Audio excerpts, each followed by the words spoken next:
we enter into Holy Week, I just encourage you to take time this week to see how much God truly loves you. You can see throughout this week the institution of the Eucharist, the washing of the feet.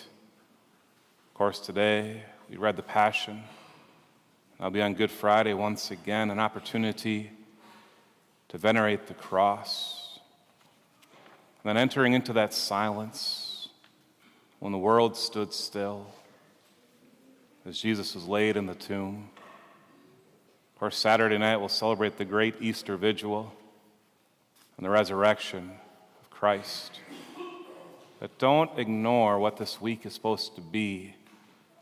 It's called Holy Week for a reason. And to see how much God truly loves us. This past fall, I had the opportunity, actually, parish had the opportunity to go on a pilgrimage. It was very beautiful. We went to the National Shrine of St. Joseph. We went to Our Lady of Champion. We finished the pilgrimage down near Milwaukee at a place called Holy Hill. Holy Hill is absolutely beautiful. We just made one mistake, by the way. It was peak fall colors. What does that mean? We showed up, and there was probably 2,000 people there, if not more. It was almost impossible to find a parking spot. Praise God, we had a tour bus. And I was kind of taken aback when we arrived at this holy site because most people were there not to go to the church, but to look at the leaves. Once again, God's creation is absolutely beautiful. But it was bothering me a little bit that it seemed like they were ignoring that it's a place called Holy Hill, and they weren't really taking any advantage of the church. Well, that evening, all the tourists left, and only we were left as a parish, and it was absolutely beautiful.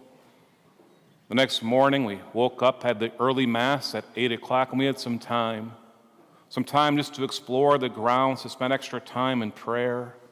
And for me, one of the greatest memories I have in my religious life is actually going to Holy Hill as a young child with my mom, my brother, and a couple sisters. Holy Hill is massive, by the way, and it's so massive that one of the memories I have is my mom went to go to the Stations of the Cross by herself, maybe with my sister Leah as well, and they promptly got lost. That's how big the stations are, how far away they can be from one another. And so I remember as a little child trying to find my mom on the Stations of the Cross. A memory of a lady with a convertible helping me find my mom. So when we were there with the parish on that Sunday morning, I had some time by myself, and I thought, you know what? I want to do the Stations of the Cross. In order to start the stations, you have to go, if you're already on top of it, you have to go down the hill. As I started walking down the hill, I realized that the tourists were coming back. And all of a sudden, the whole trail was pretty much full of people taking pictures, engagement photos, selfies. I don't know what else was going on. And I felt inside myself getting really, really upset.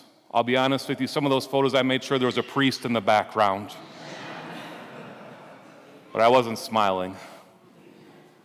And I just really felt myself getting worked up. And I got to the bottom of the hill. I got to the first station. Jesus takes up his cross. Jesus is commanded to die and then takes up his cross. I was just sitting there. I was like, Lord, everyone's ignoring you. People be walking by the stations. They weren't praying. They simply seemed to be ignoring that this is supposed to be a holy place. And I was getting really, really upset, even more. And all of a sudden, something hit me.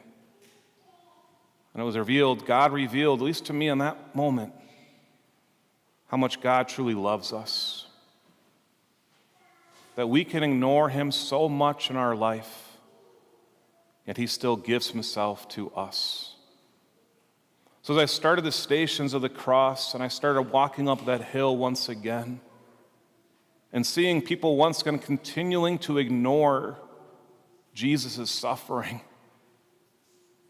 It was a stark realization of how much God truly loves us, how he gives his only begotten Son for us, how he longs to be united to us. The temptation this week can be for ourselves as well to get wrapped up, maybe even worked up that people are ignoring even Easter. I've heard from people saying, Father, I go to an Easter brunch, but I'm not allowed to talk about God.